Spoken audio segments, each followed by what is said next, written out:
আসসালামু আলাইকুম WhatsApp guys, welcome to my new video.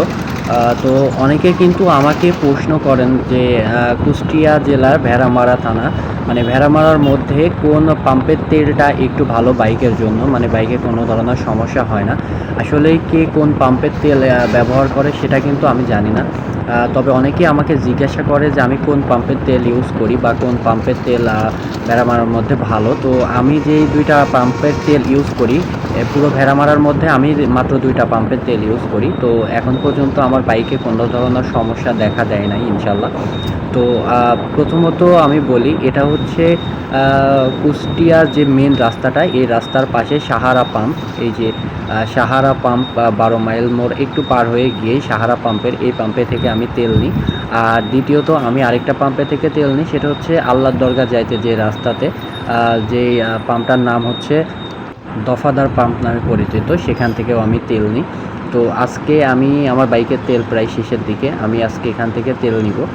আরেকটা ব্যাপার আপনারা জানলে খুবই অবাক হবেন, এই পাম্পে কিন্তু 50 টাকার তেল যদি আপনি চান সেক্ষেত্রেও কিন্তু দিবে। অনেক পাম্প আছে যেখানে আপনি 50 টাকার যদি তেল চান সেখানে, বা 100 টাকার তেল চাইলে 1 লিটারের নিচে কিন্তু তারা তেল দেয় না, কিন্তু এখানে যদি 50 টাকার তেল চান সেক্ষেত্রেও কিন্তু তারা তেল দিবে। আমি এখানে যখন জিজ্ঞাসা করি ওনারা বলছে 50 টাকার তেলও ওনারা দেয়। তো আমি আজকে এখান থেকে তেল নিব। আমার ট্যাঙ্কির মধ্যে তেল অবশ্যই কিছুটা আছে, তো মোটামুটি 1000 টাকার তেল নিলে আমার ট্যাঙ্কি পুরো হয়ে যাবে। আসসালামু আলাইকুম। তেলের দাম কমছে না? অকটেনের দাম কত করে হয়েছে এখন? 1000 টাকা তো।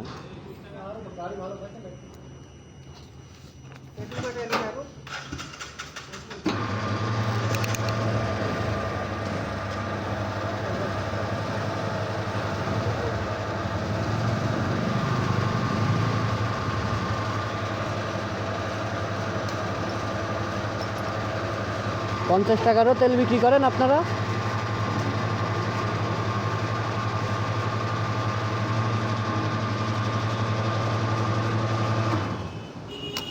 তবে আরেকটা ব্যাপার বলি, আপনারা পাম্পে থেকে তেল নেওয়ার সময় কিন্তু অবশ্যই যখন উনি তেল দিবে তখন কিন্তু ওনাদের যে মিটারটা থাকে ওইদিকে লক্ষ্য রাখবেন।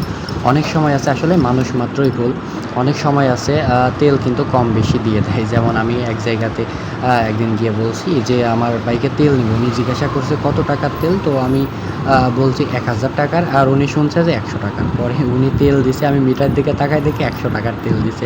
পরে আমি ওনাকে বলছি, উনি বলছে আপনি 100 টাকার নেবেন, এটা ভাবছি। তো এই হচ্ছে ব্যাপার। তো আপনারা অবশ্যই তেল নিলে অবশ্যই মিটারের দিকে লক্ষ্য রাখবেন, যখন তেল ওনারা দিবে অবশ্যই মিটারের দিকে লক্ষ্য রাখবেন।